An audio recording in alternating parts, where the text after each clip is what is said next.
தமிழக வெற்றிக்கழக அரசின் முதல் பட்ஜெட் கூட்டத்தொடர் வரும் 18ஆம் தேதி தொடங்க உள்ள நிலையில் அரசு தரப்பும் எதிர்க்கட்சி தரப்பும் சட்டசபை விவாதத்திற்காக தீவிரமாக தயாராகி வருகின்றனர். வரும் 18ஆம் தேதி தொடங்கும் சட்டசபை கூட்டத்தொடர் தமிழக அரசியலில் புதிய மோதல்களுக்கு மேடையாக மாறும் என்ற எதிர்பார்ப்பு அரசியல் வட்டாரங்களில் எழுந்துள்ளது.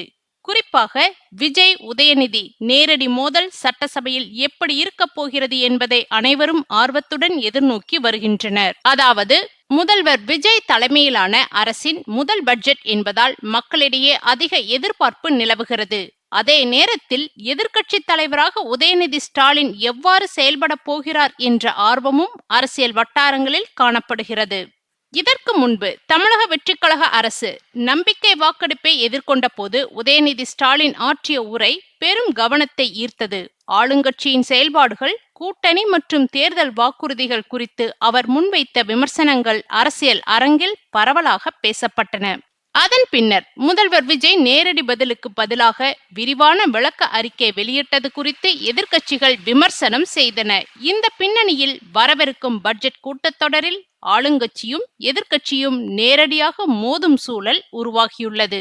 இந்த கூட்டத்தொடரில் மேகதாது அணை விவகாரம், மின்வெட்டு, சட்டம் ஒழுங்கு நிலைமை உள்ளிட்ட முக்கிய பிரச்சனைகளை எழுப்ப திமுக திட்டமிட்டுள்ளதாக கூறப்படுகிறது. மேலும் இவை தொடர்பாக கவன ஈர்ப்பு தீர்மானங்களையும் கொண்டு வருவதற்கான ஆலோசனைகள் நடைபெற்று வருகின்றன.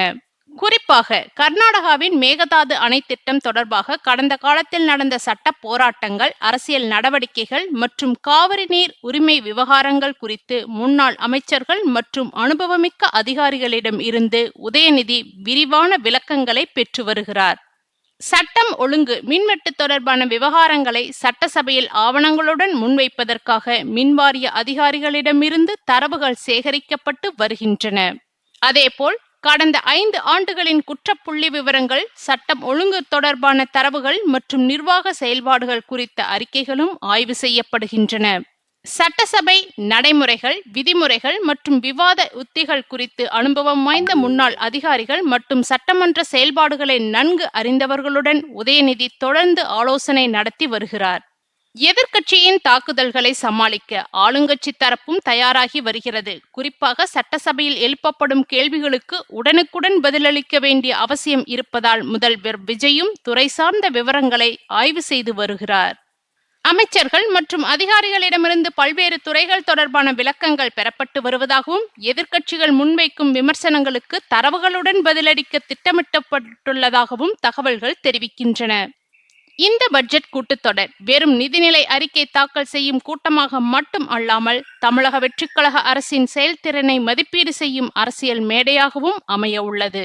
விஜய், உதயநிதி ஒருபுறம் ஆட்சியின் சாதனைகளை விளக்க வேண்டிய கட்டாயம் விஜய் அரசுக்கு இருக்கிறது. மறுபுறம் எதிர்க்கட்சி தலைவராக தனது திறனை நிரூபிக்க வேண்டிய சூழல் உதயநிதி ஸ்டாலினுக்கு உருவாகியுள்ளது. எனவே வரும் 18ஆம் தேதி தொடங்கும் சட்டசபை கூட்டத்தொடர் தமிழக அரசியலில் புதிய மோதல்களுக்கு மேடையாக மாறும் என்கிற எதிர்பார்ப்பு அரசியல் வட்டாரங்களில் எழுந்துள்ளது. குறிப்பாக விஜய் உதயநிதி நேரடி மோதல் சட்டசபையில் எப்படி இருக்கப் போகிறது என்பதையே அனைவரும் ஆர்வத்துடன் எதிர்நோக்கி வருகின்றனர்.